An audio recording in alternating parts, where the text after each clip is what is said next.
government and helping to shape your own government's policies and approaches and programs, and is a really exciting career. So my answer to the person out there is, you have to make your own decision, but stepping up and being part of public service is a very exciting career. And I wouldn't see it as whether Muslims should be here or there. I think every American should have an opportunity to serve their nation, and it's a very exciting career. Thank you. And okay, great.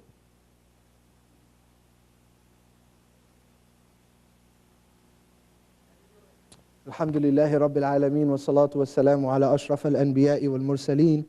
It's a great honor for me personally to be here from Washington, D.C. I'm Ahmed Younis. I serve the Muslim Public Affairs Council on Capitol Hill, and in this room are Zulekha Hussein, who is at the door. She is our D.C.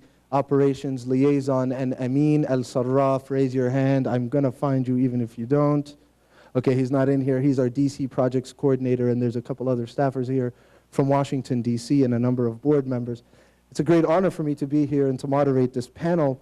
I must tell you at the outset that this is one of the most key panels that we came together as the organizing program committee for the convention, because we believe, as I'm sure many of you do, that the happenings in London, the bombings of 7/7, the bombings of 7/21, the reality that we live now, that there are young Muslims who come from a society that they choose to then act out violence against, is something that we now live with in the West. We lived with it in London, and God forbid we ever live with it here in the United States, but it is our job as Americans and as Muslims to give as detailed and as intelligent and as analysis as absolutely possible for what is happening. And so it is in that spirit, the spirit of trying to bridge understanding, the spirit of trying to have an intelligent comparative discussion about the Muslim community in America and the Muslim community in Europe,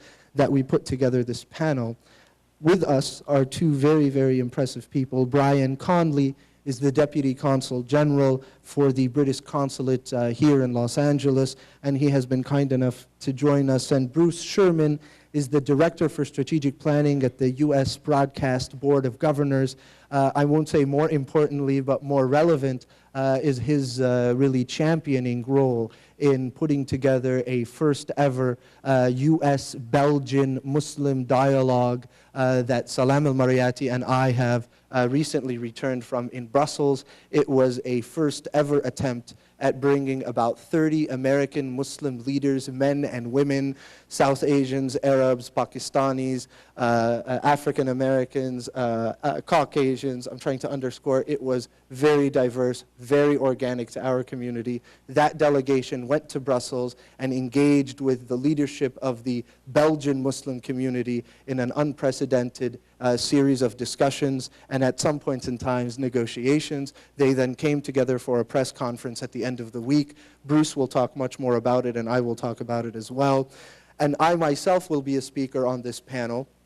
I know that that's a disappointment to some of you, but my job is to really kind of set the tone, the substantive tone of the discussion for just about 15 minutes in the beginning, and then we will move on. We will then move on to Brian. I will say that there are two gentlemen that were supposed to be here, but are right now in the LAX airport. They have, in fact, landed. Their flight was delayed for 2 hours or more. They are Maqbool Ali, the Islamic Issues Advisor to the Islamic World Group of the Foreign and Commonwealth Office in the UK, and Waqas Khan, who's the President of the Federation of Student Islamic Societies in the UK. They will both be joining us. If they do not join us at this panel, they will be joining us later in the day. There is also one other missing element, which is a talk by Professor Tariq Ramadan, which is taped and which you will see at the dinner time, inshallah, during our banquet tonight. So you will not be missing any of the action, but in fact you will be getting a much more concentrated and a bit more of a substantive discussion as a result. I'd like to begin very quickly by articulating some of the founding principles of what we believe the analysis of the American Muslim community require, and then I'd like to just very briefly compare those to some of the structural elements in Europe that make this comparison very interesting as it relates to the nations within which the Muslims live, and as it relates to the identity of those Muslims themselves. We believe that the American Muslim identity is founded on the proposition that there is neither dissonance nor friction between the founding principles of Islam and the founding principles of this nation. That is, one can be 100% Muslim and 100% American because of the founding principles of Islam and because of the structural dynamism of the United States of America. That's very, very key, because it allows us to create what we have dubbed the American Muslim or the Muslim American identity. The Muslim American identity, as all of you know very well, is not a monolith and is not an attempt at appeasing, either those in America that want to see a specific type of Muslim identity, and it does not yield to those who want to see a specific type of American identity.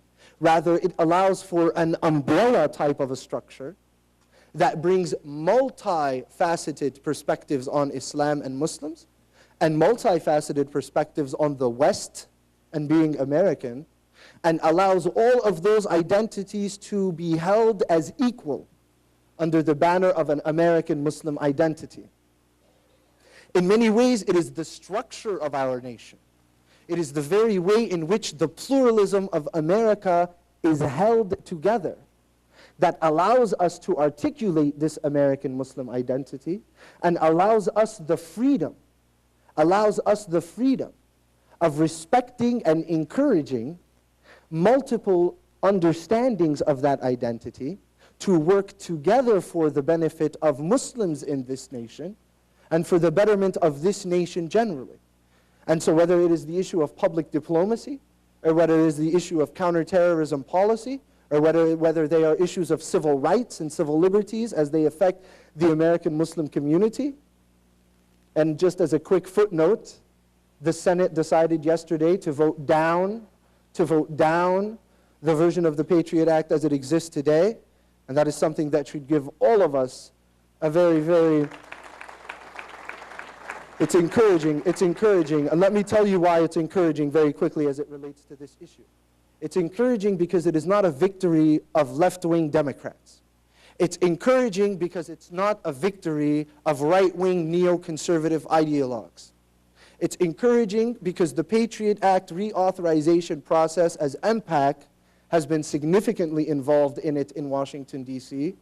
It is encouraging because it is a bipartisan, if not transpartisan, attempt at securing those most dear and most loved and most important elements of our constitutional structure that distinguish us from any other democracy and distinguish us from any other nation. It was a goal that was set and achieved by Americans of all political stripes, of all religious persuasions, of all geographic locations in this nation. And so it gives us hope. It gives us hope that we can work together. It gives us hope that we can change this nation. That we can change this nation for good, not for the Muslims of America, but for America. And as we change this nation for the good of America, we will necessarily change our ability. Thank you. We will necessarily change those elements within society that affect us directly. Now, as we speak of the American Muslim identity, we see across the pond a European situation that looks very alien. Each one of these nations has a very specific setup. Each one of these nations has a very specific set of ideologies and principles and beliefs. So in France, for example, there is this idea that religion should not be in the public square, that when we take a census of people, their religion is irrelevant to our assessment of who they are, that we want to make sure that a secular society, a secular state exists, and that everyone should keep their religious persuasions at home. As we saw in Belgium, and Bruce can agree or disagree with me, it's a very different situation. Belgium is two countries. The north is Dutch-speaking or Nederlandisch-speaking. The primary political party in the north is an Aryan party. In the south, it is totally different. The south of Belgium is a French-speaking nation. Brussels itself is in the south, and it is about 30% Muslim minority, Moroccan and Turkish. And so you have a very, very different structure. There is not a Belgian identity. In the group that we met with, there were two very famous young Muslims. They were both of Moroccan descent. One was a professional boxer of 9 years from the Dutch north. One was a singer, Mustal Argo, from the south, Moroccan as well. They had no idea who each other were. They were both in my panel. And I asked them, how come you guys don't know each other? How come you guys, I mean, you're both Muslims. I mean, you're both very famous in this country. Clearly, all of the people on your delegation are trying to speak with you. You're very, well-known and well-loved. How come you don't know each other? And the response was, because these are two totally different countries. The athletes of this side of the country have no idea what's going on in the north. And so it's a structural distinction. In Belgium, there are two primary Muslim communities, the Moroccan community and the Turkish community. Those communities, for the most part, are the descendants of immigrants that came to Belgium at a level of illiteracy, at the working class level. For the most part, the ability to integrate did not come until the second generation came about. The ability to be a productive part of the society that you live within did not come about until the people who are actually my age right now, as they try to bring it about. So to integrate into an unintegratable society, it is unintegratable because it is in and of itself, to a large extent, unintegrated. So to integrate into an unintegrated community, nation, identity, ideology, creates an unintegratable situation. And so I will tell you the story of a brother named Michael Prevot. Michael Prevot is the vice president of the national, I didn't mean to use the word national, of the Europe-wide Muslim Youth Federation. Michael is a Belgian Muslim convert.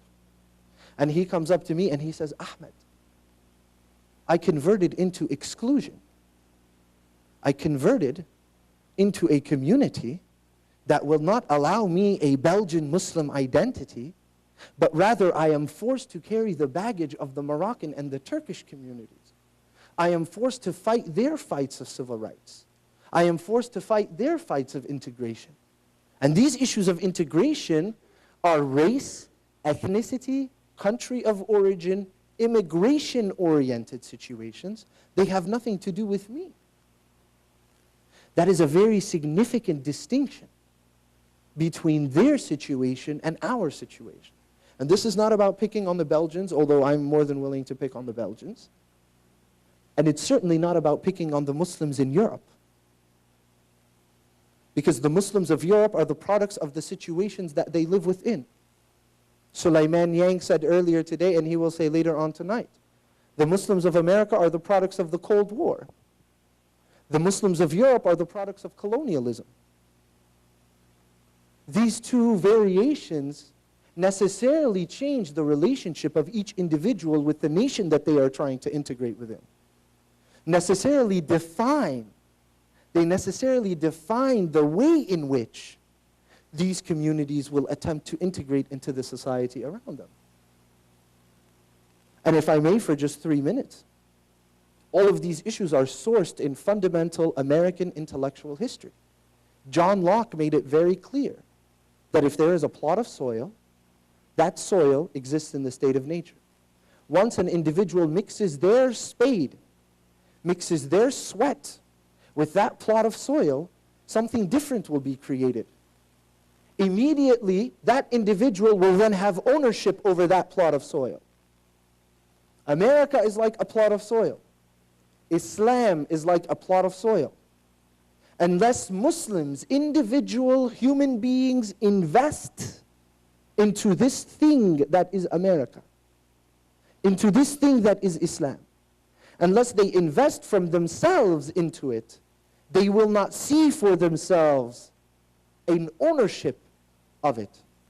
So after the French riots, not my word, I was on Fox News and they said, Mr. Younis, ridiculous that they call me Mr. Younis, right? Mr. Younis, what's going on?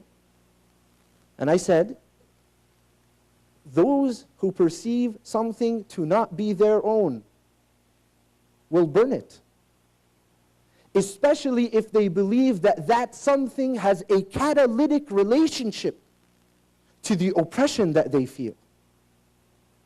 But how many of you have seen someone who has burned something that they see as their own? I would not burn anything in this nation, because this nation is my own. I'm an American Muslim.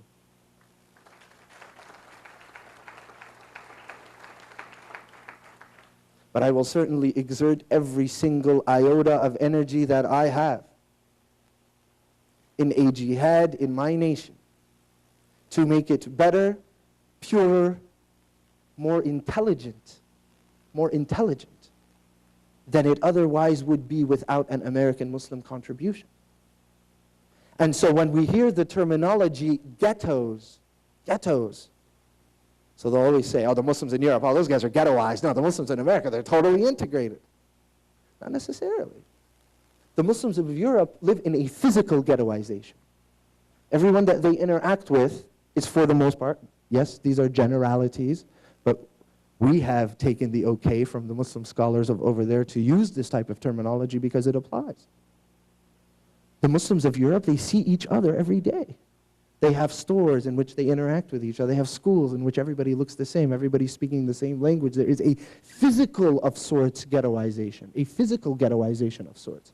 A Moroccan Muslim in Belgium can live from day one till day end without speaking to a single human being that doesn't come from Morocco. In fact, from the same village that they came from in Morocco.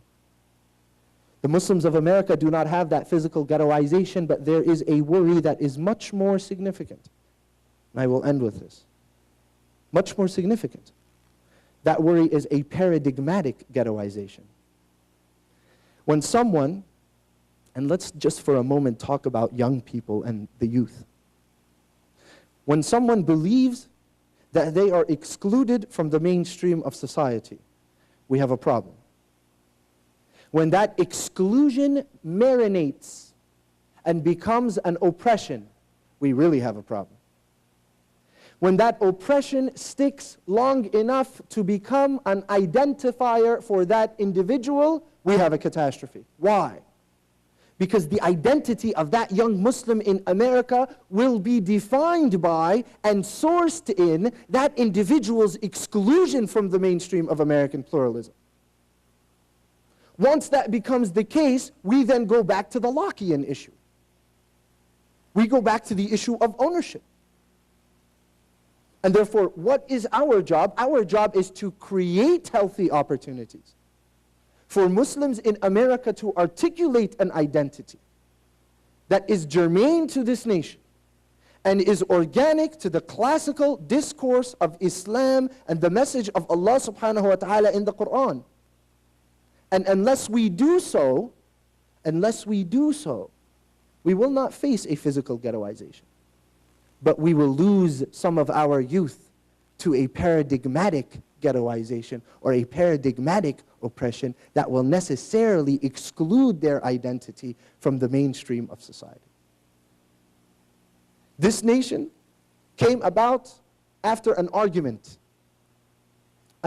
between four men in what was later called the Federalist Papers. A series of essays published in New York newspapers that were arguing for the creation of America. The first Federalist paper was written by an immigrant. His name is Alexander Hamilton.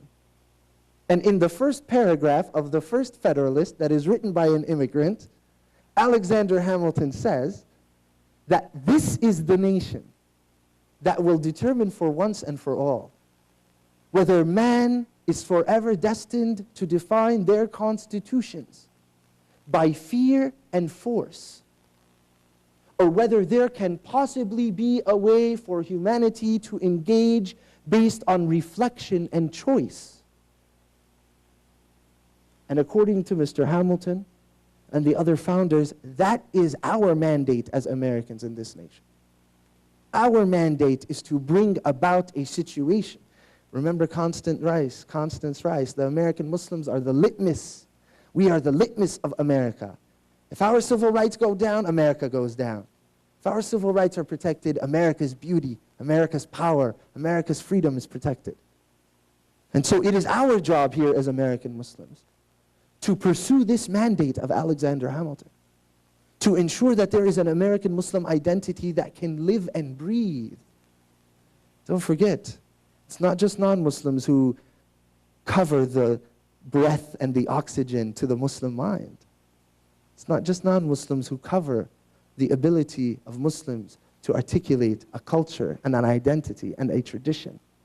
Sometimes it comes from Muslims. And so our job here is to continue the fight, to continue the serious series of assessments as to where we are and how we relate to the global Muslim Ummah and how we compare and contrast these experiences.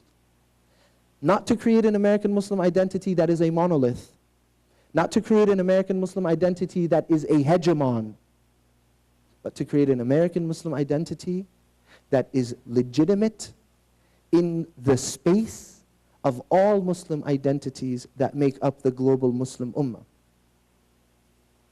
And so with that, I would like to invite Brian to speak to us very quickly, not because I want him to, but because his schedule will not permit, to speak to us very quickly about the situation in the UK. And then Bruce will give us a small presentation about our experience in Belgium, which I will underscore was the first ever legitimate, and I'm saying this, and in fact, all of this week I'm doing 3 live video conferences with young Palestinian youth in Jerusalem and in Gaza to be able to begin a legitimate public diplomacy program that really involves American Muslims. And I am doing that, and I am saying that this experience in Belgium was the first legitimate exchange between people to people, Muslim to Muslim. I did not receive a letter from the State Department to tell me what to say in Brussels or to tell me what to say in any speech, because they know if they send us a letter like that, we're going to have to return it with no postage.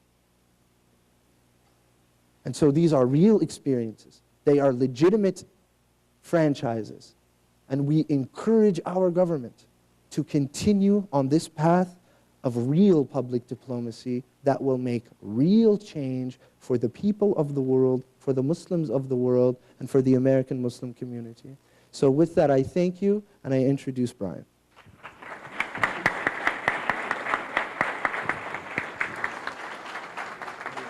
Can I perch that on that?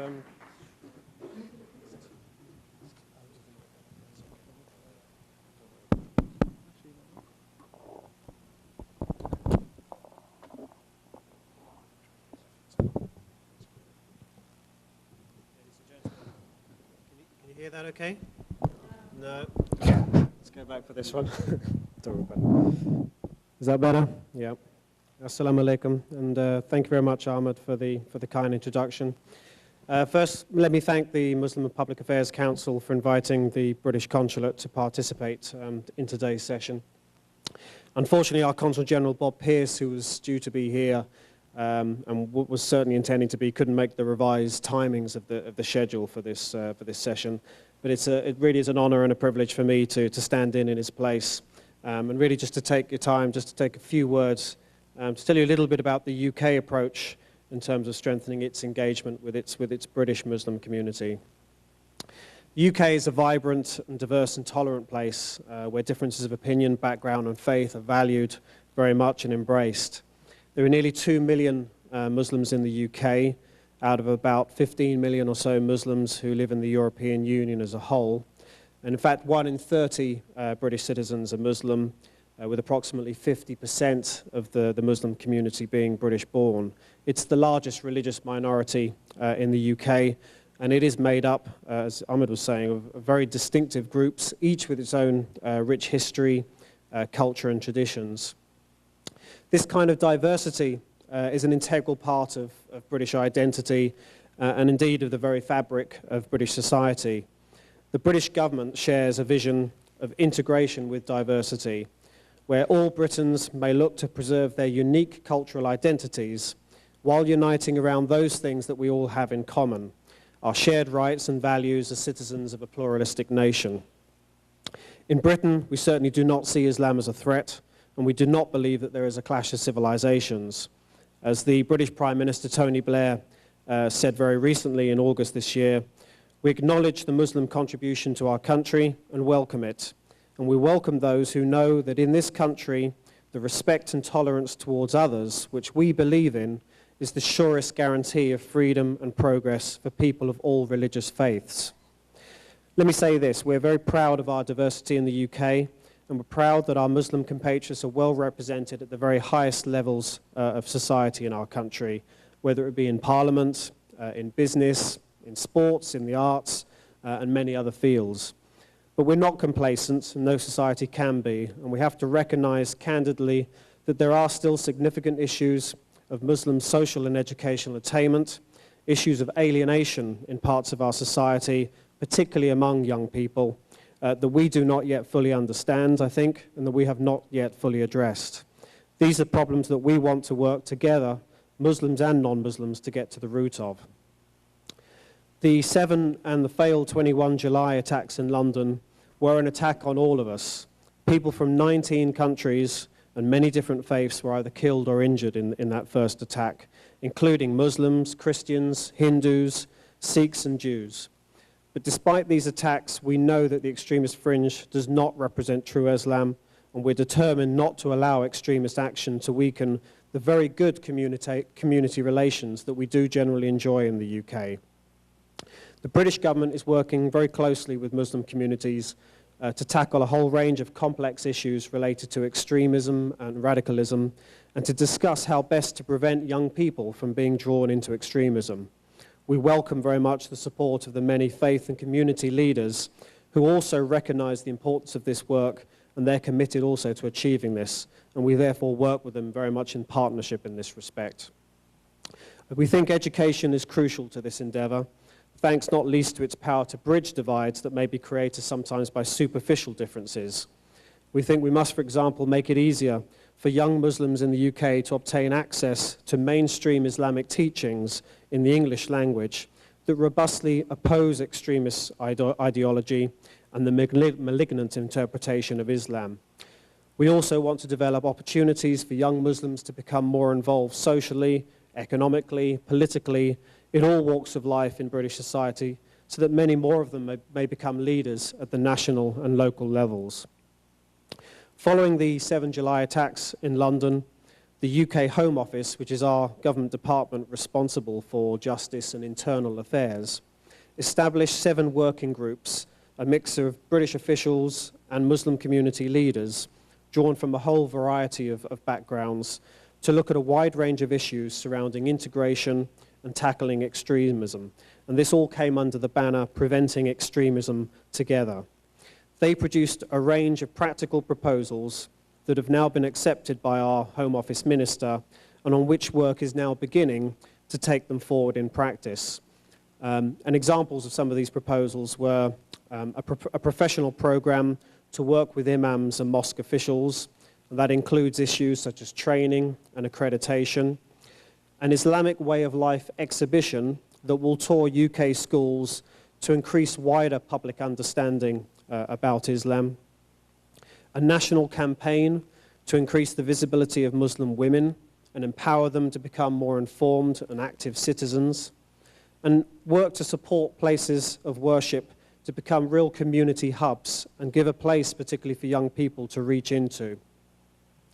In November of this year, the British Foreign Secretary, Jack Straw, also met with the leaders of these working groups as part of other efforts to expand the dialogue between the British government and the British Muslim community on issues relating to UK foreign policy. As these discussions concluded, in a democracy there is always going to be differences of opinion over important foreign policy issues. That's natural, but it's hoped that through open and frank dialogue and mutual understanding, people can better understand each other's points of view and the complexities, the real complexities of the issues involved, so that we can work towards peaceful resolutions. In today's global world, the fact is our societies are ever more closely connected than ever, so we must broaden and deepen understanding between our cultures and faiths to the benefit of all. Again, I really appreciate the opportunity just to address you briefly, to say a few words about the UK, Thanks again, Ahmed. Thank you for your attention.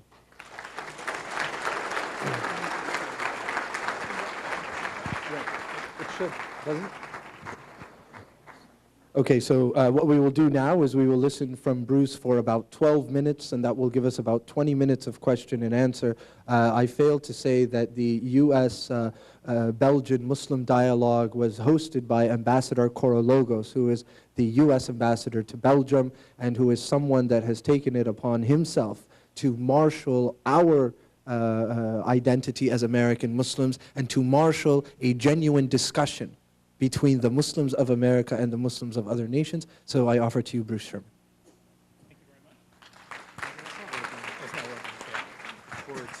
Good afternoon. I'm going to treat this as a workshop. It bears the name of workshop, and so I'm going to get outside of the realm of philosophy and theory and talk to you about a nuts and bolts hands-on experience. First of all, I want to say thanks to MPAC for inviting me here today to address you and to talk about what we're calling the Brussels model. Don't worry if you can't see the slides from this side of the room. I will pretty much narrate these and talk to you about them, so you're not missing anything. As I say, I'll look at this as a workshop and walk you through some practical aspects of how you actually go about doing public diplomacy in the ways that we heard from Ms. Romanowski just an hour and a half or so ago, the ways in which Ahmed was just now talking to us. I want to say that for me, this is a listening and learning experience too. While I'm presenting, I want to take any questions that you have, take any suggestions that you have. Let me note a couple of things that I've observed in being here today and just listening to the speakers before. Parvez Ahmed mentioned that the American Muslim community is a microcosm of the Muslim world, with 80 countries represented among Muslims in America. Suleiman Yang said that the microcosm is America in itself in terms of its diversity, racial diversity, national profile diversity. We heard from Constance Rice that she talked about the fundamental battle for hearts and minds. She talked about the battle for the soul of Islam. We heard from, again, Ms. Romanowski about public diplomacy, about the emphasis in the U.S. government now on dialogue, about how that has been an emphasis of Secretary of State Rice. It's been an emphasis of the Undersecretary of State for Public Diplomacy and Public Affairs, Karen Hughes. We've heard a number of points that concern how to engage and the role of Muslims in engaging other Muslims around the world for the benefit of the Muslim communities and the benefit of the United States. I want to say yes to all of the above in what I want to talk to you about now in terms of what we're calling the Brussels model. We're saying this is a new approach for Muslim outreach to advance U.S. interest and U.S. image. It was an experiment. And let me just give you some basic facts about this. On November 16th and 17th, the embassy in Brussels, the United States ambassador to Belgium is Tom Korologos. This was an initiative that he brought about, and he asked me to help him do it. And in conjunction with the embassy staff and professional facilitators in the United States, we put together a team of people that undertook this project of outreach. But instead of another post-9/11 conference that essentially involved experts talking about Muslims, and I'm sure many of you have seen these on television, there have been countless think tank, government panel, other sorts of conferences, we thought it was time to have Muslims talking with Muslims. Now that may seem like a slight change, but we think it's had significant implications in terms of the effectiveness of this particular engagement. So it's a very significant shift in strategy. So we gathered together 30+ American Muslims from all walks of life, leaders and grassroots activists, and we brought them together with 60+ Belgian Muslim activists and leaders to engage around shared experiences and challenges, to educate each other on good practices, and exchange ideas for future initiatives, all to empower Muslims themselves in fostering their own greater participation in society. That's the kernel of the idea. That's what this was all about. It was about bringing Muslims together with Muslims. There were no U.S. government officials in the conversations. There were no Belgian officials in the conversations. There were no outside observers in the conversations, just Muslims. And it worked. I think it's fair to say Ahmed was there. He participated. Salam al-Mariyati was there. Layla al-Mariyati was there. along with 29 other, as I say, American Muslim leaders and activists. But let me be clear about something. This wasn't about holding a conference in which people come together for a couple of days, they feel good, a good exchange, eat well, enjoy the camaraderie and the fellowship, and then walk away with nothing happening. This was about creating a dialogue, an urgent dialogue on a vital issue that faces the West, which is Muslim integration. So now we offer the Brussels model as a means of taking this dialogue across Europe and perhaps beyond. Let me give you a little anecdote. I've spoken with a number of people since Brussels. Brussels was just a month ago, including Alex Kronemer, who many of you know. You know his work. He's an independent filmmaker who's done marvelous work on Islam and Muslims. And Alex and I had lunch not too long ago, and he said this issue of looking at the identity of Muslims is not only a question for Muslims in the West, it's a question for Muslims everywhere. Because Muslims everywhere are looking at the challenges of preserving their faith and their identity while also looking at questions of modernity. And he said, consequently, the model of Brussels is one that could work all over the world. But let me be very specific about the challenge we faced. We faced in Belgium. And this goes to the practical nuts and bolts aspect of it. How could the embassy, the United States Embassy in Brussels, forge a deeper connection with the Belgian Muslim community, which is highly anti-American and suspicious of any official U.S. government activity? And yet, the Belgian Muslim community is fundamentally alienated, frustrated, and disenfranchised, owing mostly to domestic problems. Domestic problems of discrimination, ghettoization, unemployment. In other words, they have issues with the United States in terms of United States foreign policy. They have many issues with the United States. However, their principal issues concern their own domestic situation. Therefore, if you're fashioning a program of outreach, of engagement, how do you go about it when that is the situation you're facing? Now, at the same time, what could we do in terms of engaging the Muslim community in Belgium that would not engender Belgian government opposition over perceptions that the United States was meddling in Belgian internal affairs? Because keep in mind, this is a very sensitive subject in terms of Muslim integration all throughout Europe. It is arguably the #1 issue facing Europe today. And when another country, namely the United States, and keep in mind with the opposition to U.S. policy that exists throughout the world, but certainly in Europe, and the United States wishes to undertake this kind of engagement of Muslims in Belgium, if you're a Belgian government official, how are you going to see this? So, as you're looking at how you can go about fashioning a strategy, these are things to take into account, in addition to some very pedestrian matters. No embassy has a lot of money, so how are you going to finance this? How are you going to make it work? And also, how creative can you be in public diplomacy overall? How creative can you be? How far outside the norm, if you will, can you go in starting a new initiative? So given all these constraints, what could we do? We could try something new. And again, this was the Muslim-to-Muslim dialogue that we're addressing, that I'm talking about today, that became the core strategy for our outreach to Belgian Muslims. This was a model that we developed overall. The strategy was the Muslim-to-Muslim dialogue. Let me walk you through a few other significant components of what we did. Again, the Muslims, not United States government officials involved. We were involving activists, not experts. We were emphasizing dialogue, not monologue. We were looking at relationship building, not trying to manage images. In other words, we're not there to talk about how wonderful America is. We were there to engage in an honest conversation that the Muslim community of America brought to the Muslim community of Belgium. We were focused on domestic issues and not foreign policy. And it was fundamentally an effort that enjoyed the sponsorship of, co-sponsorship of the Belgian Royal Institute for International Relations and a number of Belgian organizations. So this was, sorry if I'm not speaking to the microphone. So this was meant to be a true binational partnership with private sector sponsorship and financial sponsorship. So in sum, what we put together in Belgium was a new model of public diplomacy, if you will, a new way of engaging Muslims around the world, and certainly we started obviously in Brussels. Again, the overall goal was to empower Muslims from the margins to the mainstream of society, thereby easing alienation, frustration, and disenfranchisement. The participants in this, as I mentioned, over 30, but they came from national organizations. There were students, imams, local law enforcement officials, NGO representatives, publishers, editors, filmmakers. We had a true cross-section of the American Muslim community. We looked at Muslim identity. We looked at civic life, both at the national and grassroots level. We looked at media, youth development, women's issues, and economic opportunity. It was a highly interactive conference. This was not one where, in fact, it wasn't a conference like this. It wasn't where there was a panel of people speaking to a seated audience and then questions and answers.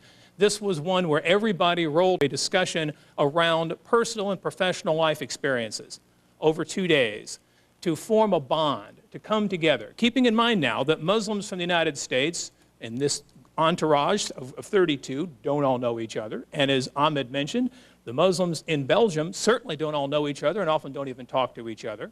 So how are you going to bring diverse communities, the members of which don't know each other, haven't spoken to each other, together and progress through 2 days of discussions? It took a process that got everybody into dialogue. It broke down prejudices, broke down ideas, preconceived notions that people came in with. So it was a highly facilitated, professionally managed process, and one that we look at now in terms of the success of it and look at a number of specific indicators. First of all, the fact that the event took place at all was a success. As Ahmed mentioned, it had not happened before. We were very pleased that we made it happen, that we were able to make it happen. Secondly, the strength of attendance was truly outstanding, both from the American side and the Belgian side.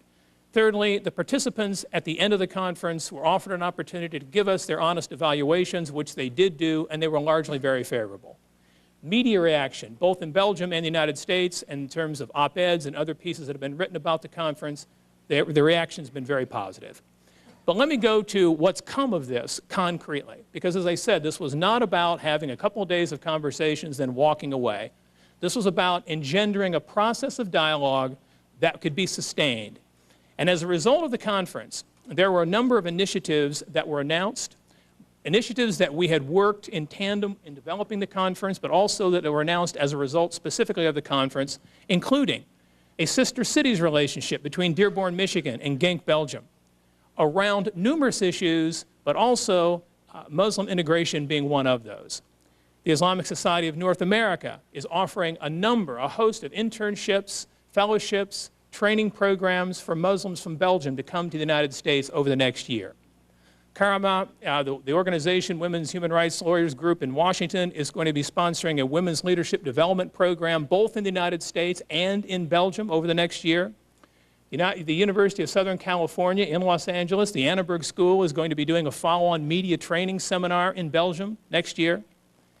The Muslims in the American Public Square Research Project, we're going to be extending that model of looking at the Muslim minority community in the United States to Belgium, and we'll be doing a survey, the first ever nationwide survey of Muslims in Belgium in the next year.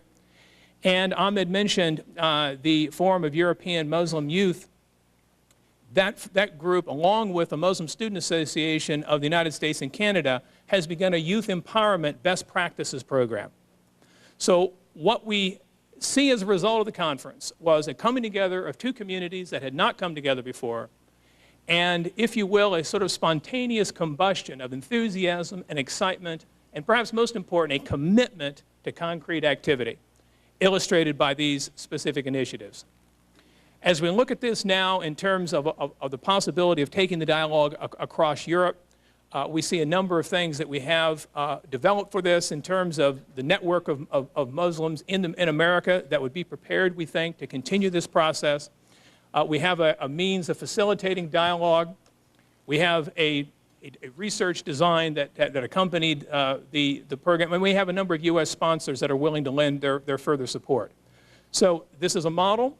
We tested it in Brussels. We tested it with the notion of seeing whether or not it would be viable potentially elsewhere. We're encouraged by the results, but again, it was an experiment, and we're still learning as we hear various people's comments about the conference and whether it worked and how we can improve it the next time. So with that, I'll end and take any questions in the Q&A session. Thank you very much, Bruce. Now, what we are going to do, dinner will be served at exactly 6:15. And so what we will try to do here is we will try to take exactly 3 questions to allow everyone to make comments on those questions on the panel, and then we will immediately move to adjourn and to move towards dinner. So what we would like to do now is if we can get the first 3 people that are interested in asking a question to stand over here, and we will move from there. And I will say very quickly that it's the duty of a Muslim to say in public what we say in private. And so I want to, in public, thank Bruce Sherman for his service to this nation and for his leadership on this project, because it has really made a difference in our ability to engage. Very quickly. So if we can have the first question, please. Assalamu alaikum. How are the American and Belgian participants selected for this project?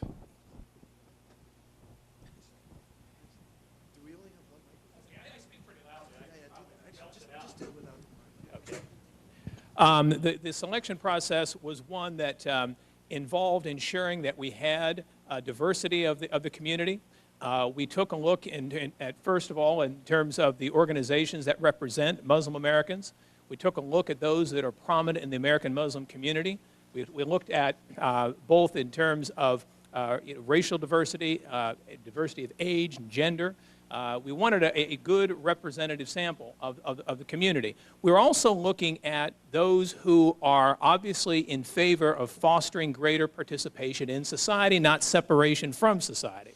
So that was one key aspect of it. We're also looking for organizations and individuals who would be committed to continuing the dialogue, who were either in a position by way of their institutional affiliation or individual work that they're doing to sponsor follow-on initiatives to keep the conversation going.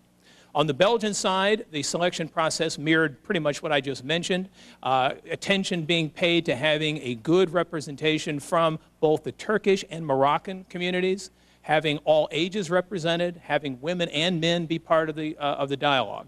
And then, of course, we selected people who could speak to the topic areas of the conference, which were civic life, media issues, youth issues, women's issues, and so forth.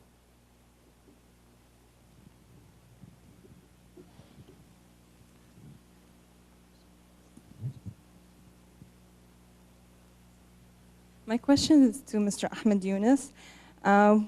How can, as you said, fight to create a legitimate American Muslim identity while there's still separation of Shia and Sunni in our community from within our community? And isn't it harder to fight all as one if we within ourselves are not united? And isn't it actually easier to be conquered, i.e. Iraq, if we also within one active Muslim community are divided?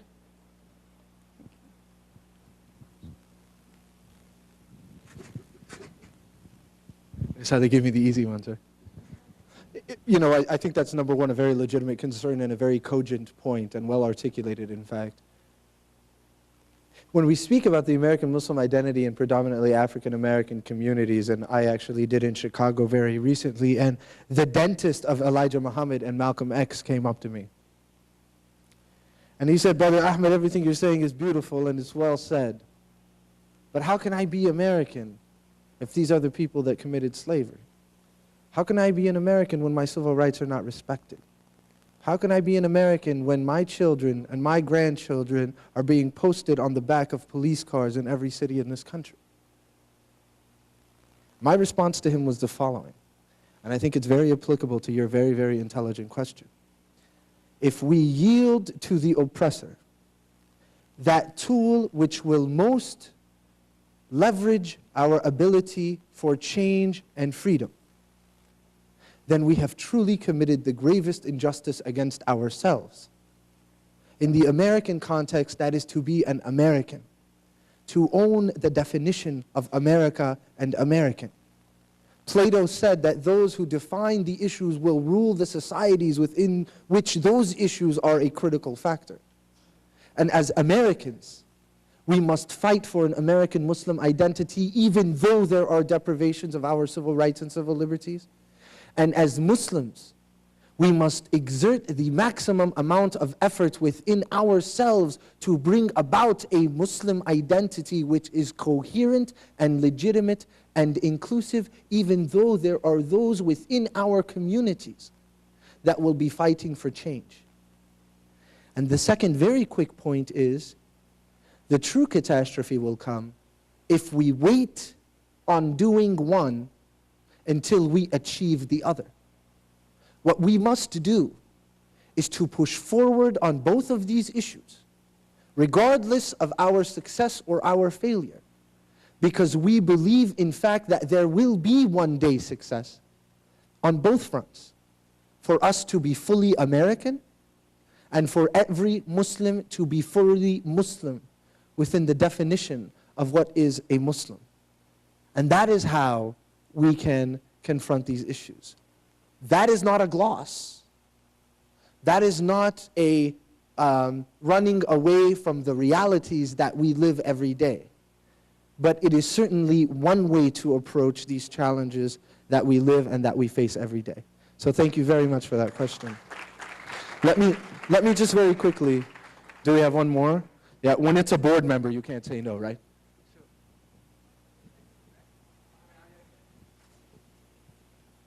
I'd like to thank all of the panel and Bruce for coming and talking about the experience. It really was quite exciting. And my question is for the representative from the British Consulate, and I wanted to thank you for being here as well. I will tell you that the community here felt that there was a significant difference between the response of the British government to the events of July this year compared to the response in general of the United States government after the tragedy of 9/11.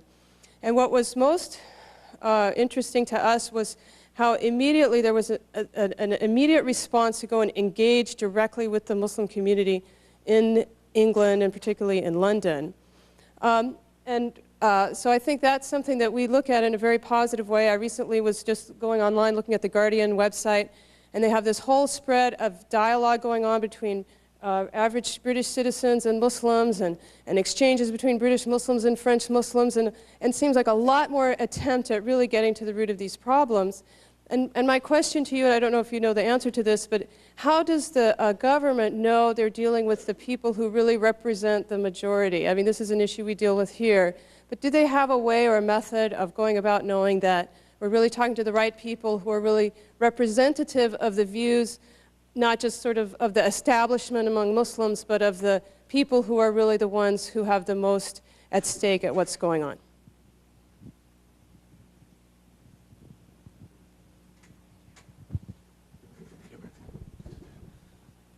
Thanks very much for the question.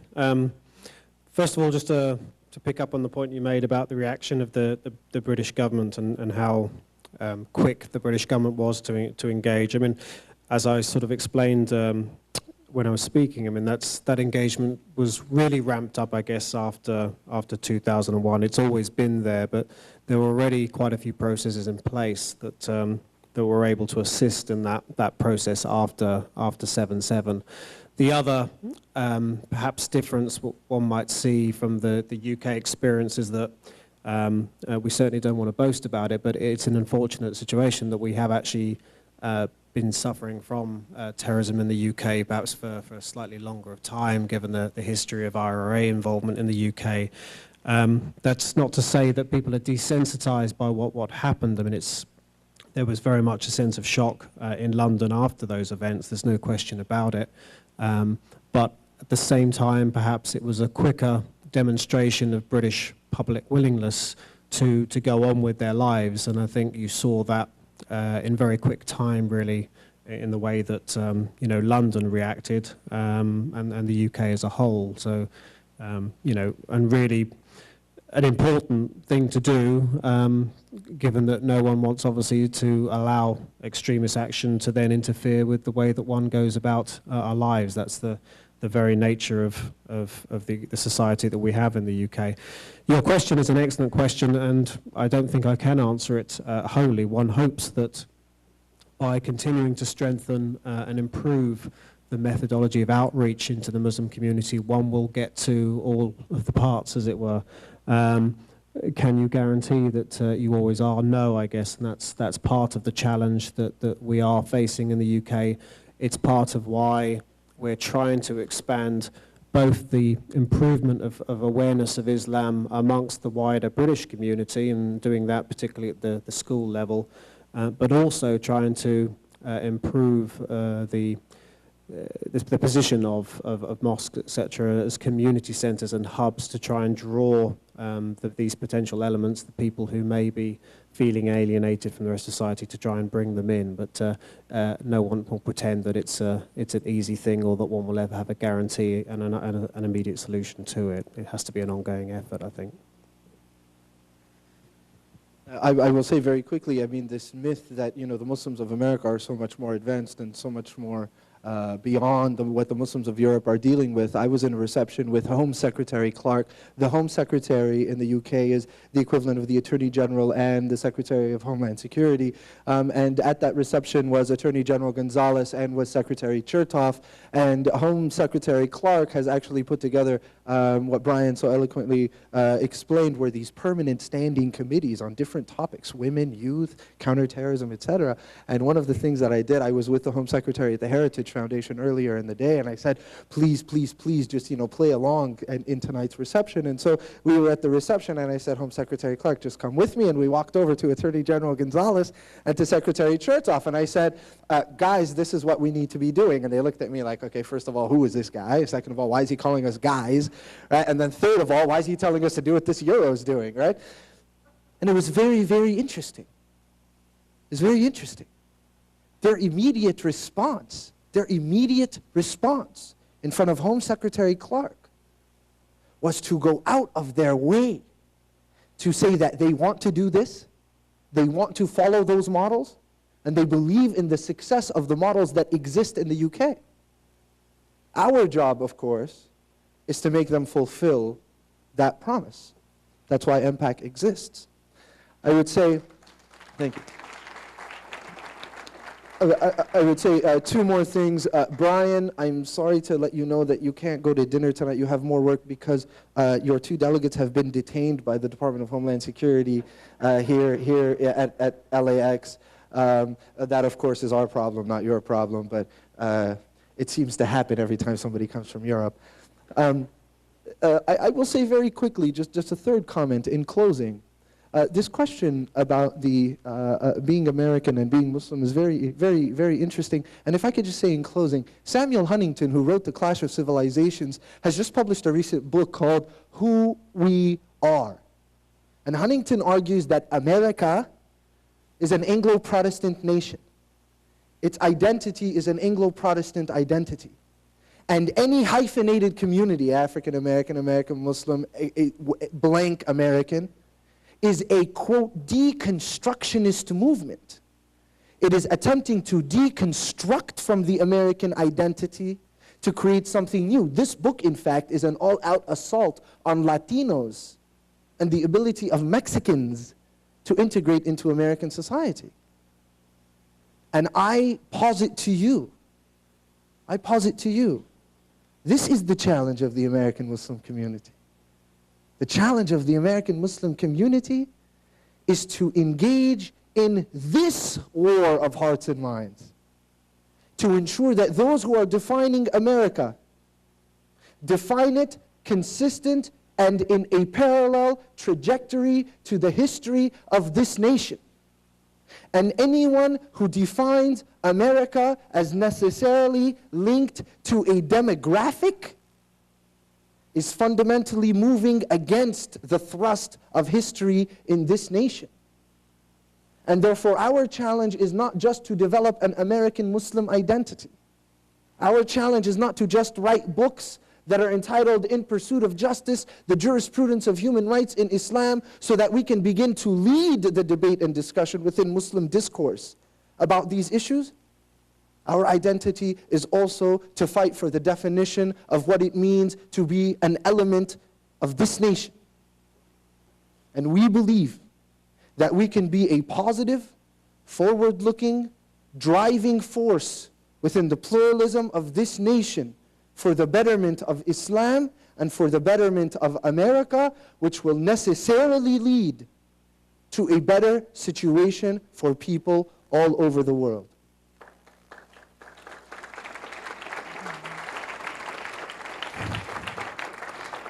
Dinner is now. Thank you very much, and we love you. Assalamu alaikum.